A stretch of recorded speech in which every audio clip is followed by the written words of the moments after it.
আসসালামু আলাইকুম বন্ধুরা। আজকে আমরা দেখাবো ফটোশপ দিয়ে খুব সহজেই এমন ঘর কিভাবে তৈরি করবেন।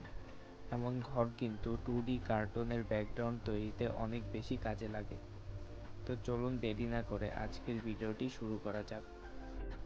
প্রথমেই আমরা ফটোশপে চলে আসব, তারপর ক্রিয়েট নিউতে ক্লিক করব। এরপর আপনাদের ইচ্ছা মতো আপনারা একটি সাইজ নিয়ে নেবেন। আমি আমার ইচ্ছা মতো একটি সাইজ নিয়ে মেইন মেনুতে প্রবেশ করলাম। এখন আমরা একটি বাড়ির টেক্সচার তৈরি করে নিলাম। আন্তরিকভাবে দুঃখিত, আমাদের রেকর্ডিংয়ে অনেক কিছু মিসিং হয়েছে। আপনারা কোনো কিছু বুঝতে অসুবিধা হলে আমাদের কমেন্ট বক্সে অবশ্যই জানাবেন। আপনাদের কষ্ট করে এটা আঁকতে হবে না, আপনারা রেফারেন্স হিসাবে এখান থেকে স্ক্রিনশট নিয়ে ব্যবহার করতে পারেন। তারপর আমরা পেন টুল ব্যবহার করে এর উপর ড্র করব।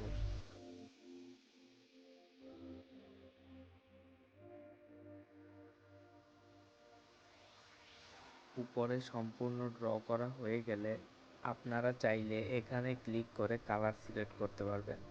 আমার আগে থেকেই সিলেক্ট করা, তাই আমি আর সিলেক্ট করলাম না। এখন কন্ট্রোলে চাপ দিয়ে ধরে ইন্টারে ক্লিক করে ব্যাক স্পেসে ক্লিক করতে হবে, তাহলে কালারটা ফিল আপ হয়ে যাবে। এখন আমরা মাউস দিয়ে ব্রাশ আইকনটি সিলেক্ট করে নিব। ব্রাশের অপাসিটি প্রয়োজন মতো কমিয়ে বাড়িয়ে নিব। এখানে আরেকটু ডার্ক কালার সিলেক্ট করে নিব, যাতে দেয়ালের শ্যাডোটা খুব সুন্দর হয়। দেয়ালটা যাতে রিয়েলিস্টিক মনে হয় এমনভাবে তৈরি করব। এখন আবার আমরা পেন টুলটি নিয়ে আগের মতোই পাশের দেওয়ালটাও তৈরি করব। আবার আগের মতোই পেন টুল দিয়ে সিলেক্ট করে কন্ট্রোলে চাপ দিয়ে ধরে ইন্টারে ক্লিক করে ব্যাক স্পেসে ক্লিক করতে হবে, তাহলেই দেয়ালের কালারটা ফিল আপ হয়ে যাবে। এরপর এখান থেকে আরেকটু ডার্ক কালার সিলেক্ট করে ব্রাশ টুল সিলেক্ট করে দেয়ালটিতে শ্যাডো ব্যবহার করতে হবে, তাহলে দেয়ালটি আরও রিয়েলিস্টিক মনে হবে। কারো কিছু বুঝতে অসুবিধা হলে অবশ্যই কমেন্ট বক্সে জানাবেন। এই চ্যানেলে আমরা ধাপে ধাপে 2D অ্যানিমেশনের জন্য ব্যাকগ্রাউন্ড তৈরি করা শিখাবো। আপনারা শিখতে চাইলে অবশ্যই চ্যানেলটি সাবস্ক্রাইব করে রাখবেন, তাহলে নতুন ভিডিও আপলোড দেওয়ার সাথে সাথে আপনার কাছে নোটিফিকেশন চলে যাবে। এখন আমরা নিচের ফ্লোরটি তৈরি করব। এর জন্য আগের মতোই পেন টুল ব্যবহার করব। যারা পেন টুলের ব্যবহার জানেন না তারা কমেন্ট করুন, তাহলে আমরা পরবর্তী ভিডিওটা ফটোশপের বেসিক টুলস নিয়ে বানাবো।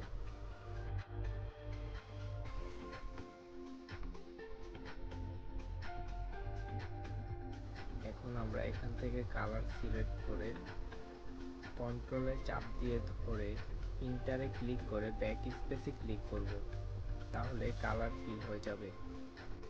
আগের মতোই এখানে আরেকটু ডার্ক কালার নিয়ে ব্রাশ টুল সিলেক্ট করে শ্যাডো দিব, তাহলে আরও রিয়েলিস্টিক মনে হবে।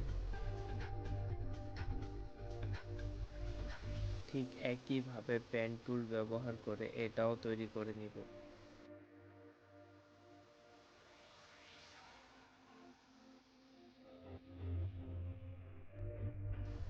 এখন আমরা কালার ফিল করে এটাতেও শ্যাডো দিব।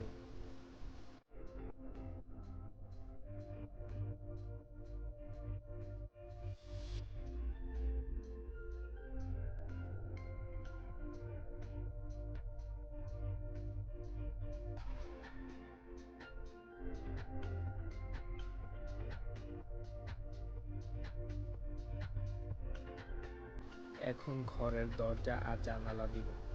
দরজা আগে থেকে আমার তৈরি করা, সেটা ফাইল থেকে নিয়ে এসে শিফটে ক্লিক করে ধরে মাউস দিয়ে অ্যাডজাস্ট করে নেব।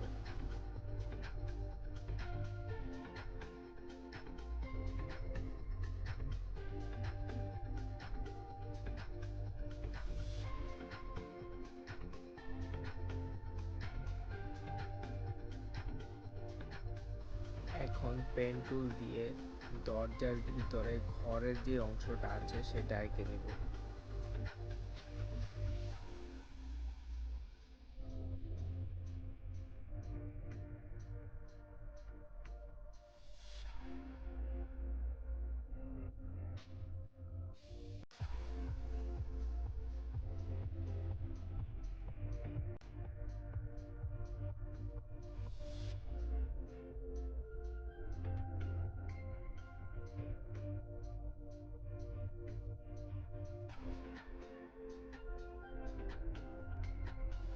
এখন আমরা জানালাটা নিয়ে আসলাম। জানালাটাও আগের মতোই তৈরি ছিল, দরজার মতো। এটাকেও শিফটে ক্লিক করে ধরে মাউস দিয়ে অ্যাডজাস্ট করে নিলাম।